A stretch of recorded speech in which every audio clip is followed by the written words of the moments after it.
Good morning, everyone. Well, I'm kind of excited about this interview because my guest lives in Tennessee.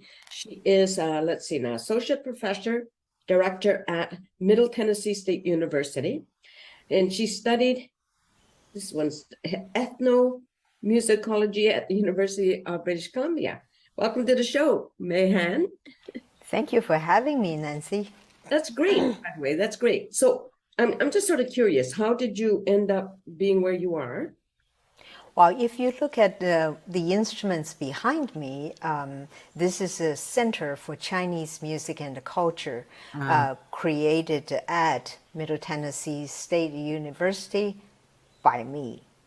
I was hired in 2015, and when the university was planning to create a center for Chinese music and culture, and they wanted somebody who is an ethnomusicologist, but also who is a performer, who has teaching experience, and who is bilingual, of course, English and Chinese. So I fit that bill, and I got a job and I got to create this amazing center. Very nice. I mean, that sounds great. So now, when did you come to from China to Canada originally? In 1996. So what brought you here? UBC. Oh, okay. Yeah, UBC has a very strong program in ethnomusicology, and back then, Professor Alan Strasher was the main instructor teaching ethnomusicology, and his academic focus was East Asia, especially Chinese music. So I thought that was a great fit, and I applied, and I got a small amount, but it's a good amount of scholarship, and I Nice. came. Yeah, I think that's awesome. I just want to mention to you that my son lives in China. He's been there for, I think, about 20 years. I'm not sure. Oh, which city? He's in Shanghai currently, he and his wife. His wife is from Daqing. 大庆. Yeah, yeah. And I've been there and I love going. I think it's wonderful, so I can understand um people being interested in the music and in whatever kind of culture that is taught here. I think that I can understand people want to see that or hear that.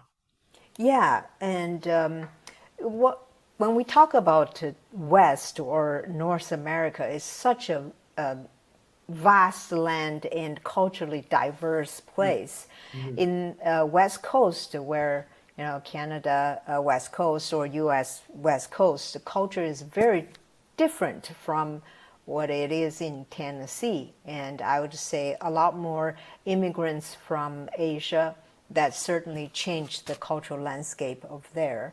Right.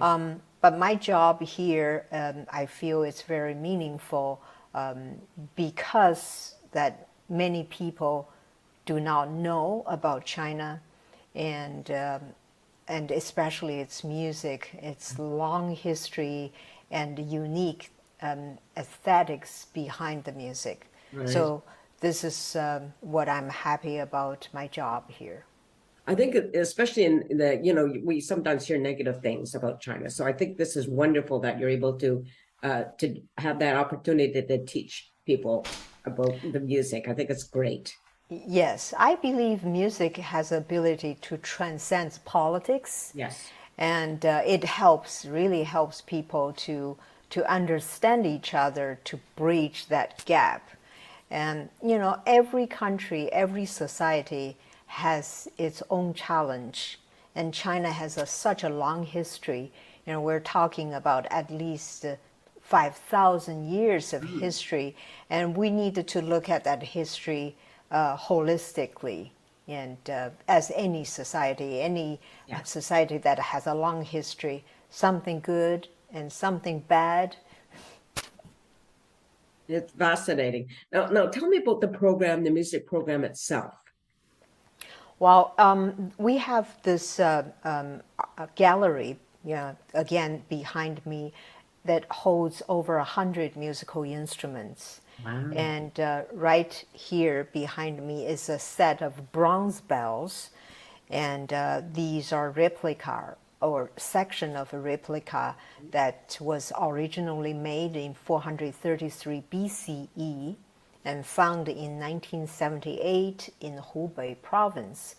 The capital of the province is Wuhan, so the original set is on display in Wuhan. So this is a very prominent instrument that came from early civilization in China. Acoustically, it's tuned to a 12-tone, sort of like what a piano tuned as, but 1800 years earlier. And each of these bells has two tuned pitches. One is on the front, one is on the side, very prominent. We also have instruments that replica of the 7th century Chinese lute, which is called the pipa, but that specific piece, the original one, is now in Japan, and the Chinese Tang court gave this as a gift to Japan back in the 8th century. And plus, we have tons of instruments from different ethnic groups in China. It's considered a minority groups. For instance, from southwestern China, the provinces that are adjacent to Southeast Asian countries. So you see a lot of bamboo instruments, wind instrument, and also bronze gongs and all that. And also instruments from other areas like Tibet, Mongolia. Right. So this center is a window for the university to reach out to our immediate community, Murfreesboro, Tennessee, which is about 30 miles away from Nashville. And as you probably know, Nashville is considered the Music City, USA. So a lot of musicians and lots of music activities, and this has become part of that big music scene. Very good. Now, did you say you were also a performer, a music performer? Yes, I am. I play the Chinese long zither, which has 21 strings, and it's an instrument called the zheng, and also known as gu. Zheng gu means antiquity because the instrument is old. The written history goes back to at least 2,500 years. Is it a complicated instrument to learn? I'd say not as a starter because it's tuned pentatonically. So basically, there's no sour notes if your tuning is correct, and it sounds really beautiful. Da da dee da da da da dee da da da da da dee da da. So no matter which string you plug, it sounds great. But what is difficult is that the bridges in the middle that divide each string, the right hand traditionally is to pluck the string, and the left hand is to bend the string to create moving tones, so sliding tones. So that sliding tone is depend on which region you come from in China. It picks up from the regional opera and vocal music, all sorts of different music. So to have that stylistically correct is not easy. Oh, okay. Yeah, and it also contemporary development, which mostly inspired by Western classical music, like piano playing or harp playing. So it requires both hand plucking, multiple parts. That's also difficult. Okay. So now with your classes, like when you first started there, what kind of reception did you get from people, from students? I teach both ensemble course and academic course. Oh, okay. And also it's different levels. The ensemble course is, of course, it's a small ensemble, as a type of a chamber ensemble. And the students have no prior experience in playing Chinese instruments. And they come from all departments, not just music students. Most of them are actually not musical students, but they're interested. They want to learn what Chinese music sounds like, and some of them have the background of learning Western instruments. So it's a small ensemble, but it is very, I would say, stable Hmm. and steadily making progress. And several students who started from their first semester as an undergraduate and stayed in the ensemble all the way through the whole 4 years. Right. So by the end, they became very good players. And Nice. also, I teach academic course, mostly music, introduction to music, that give students a general idea about music beyond what they know. Yeah. But each student is different. Yeah, lots of them know pop music, but even classical European music are quite new to some students as well. Right. Uh, so speaking of classical now, somebody I can't remember, like, because I've interviewed different musicians, and I can't remember who it was, but he was talking about that he felt that it's important to learn classical music before you go into pop.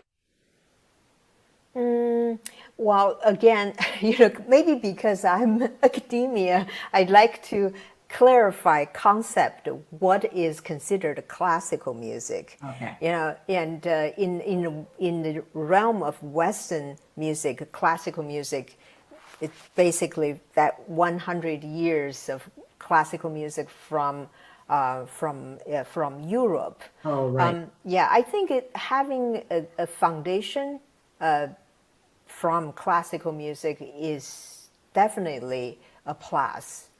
But also at the same time, lots of great folk musicians do not even read music. Yeah. It, it doesn't prevent them from becoming, top, on the world.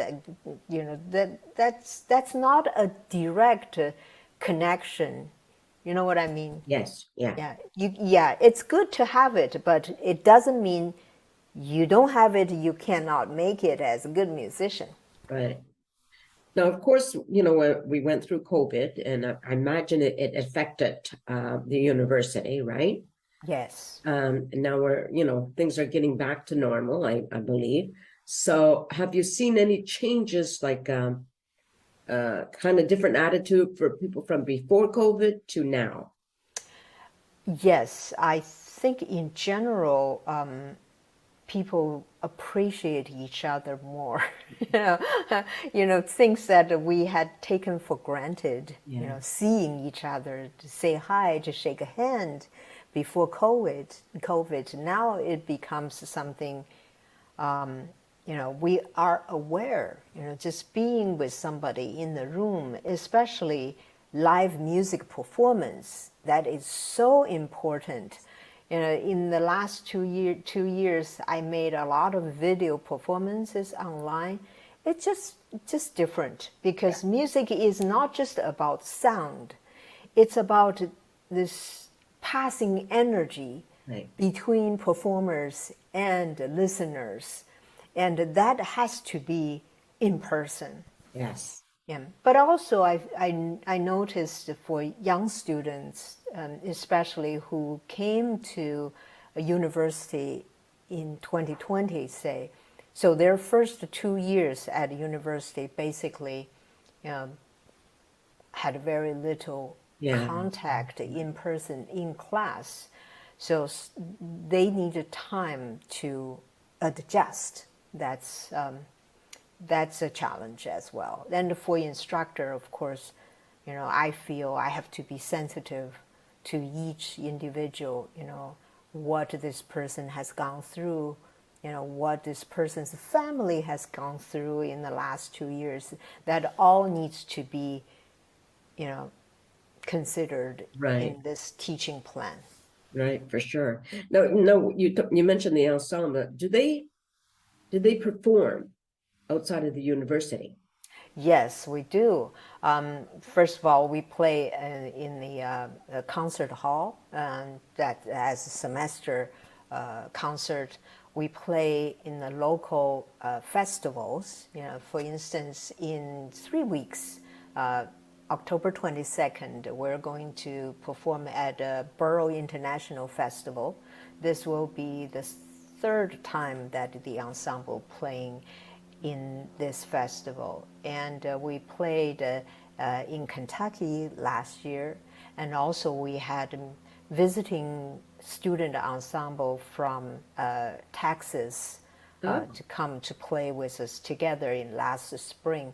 Right. So yeah, to create this kind of a larger community beyond the university is really good for students. They realize, okay, I'm not the only one learning this exotic instrument, quote unquote. There is a large community in this country and around the world. So that learning community really helps them to, to boost their confidence and believing in what they do. For sure, yeah. Now, I know that in Vancouver, there's a large Asian population, but I wouldn't think so in Tennessee, but then I don't know. I've never been there. Very small Asian population, and even smaller for the Chinese community. Okay. Most Asians here are Laotian from Southeast Asia, and there's a large group of Hmong people from Vietnam and Laos, and initially immigrate to this country after the Vietnam War in 1970s. Right. Yeah, for sure. Now, other than during COVID, do you get the opportunity to go back home? Yes, actually, I go back to Vancouver every year, and I still consider Vancouver my home. Interesting, I lived in China for 30-some years before I moved to Vancouver, and I lived in Vancouver for 17 years before I moved to the U.S. Right. But somehow, Vancouver became my home. Okay. And I don't know why. Why not China? Yeah. I feel I'm very close to Vancouver, to that community, to that culture. I think probably a lot of my value system as an adult was shaped by my years in Vancouver. And also that multicultural community is what I feel I belong to. Yeah. And in fact, I'm performing in Vancouver December 16th. Oh, very nice. All right. Now, if somebody wanted to get a hold of you, would the best way be through the university? Well, I have a website. Okay. It's mei-han.com. Okay. And also, I have email that connected to the center, and also School of Music at the Middle Tennessee State University. So everything is online right now. Yeah, for sure. Very good. Well, we're going to end it there. Just stay on camera. I want to just say goodbye to the audience. And by the way, you've been listening to Mei Han, and from Tennessee. She's a associate professor at the Middle Tennessee University. Right? State University, yeah. Pardon? State University. State University, my apologies. Yeah, I really hope you enjoyed it. And I'm going to put her contact information when I do the rendering. So, if you want to know more about her, she does have a website, so you can always check it out. And YouTube.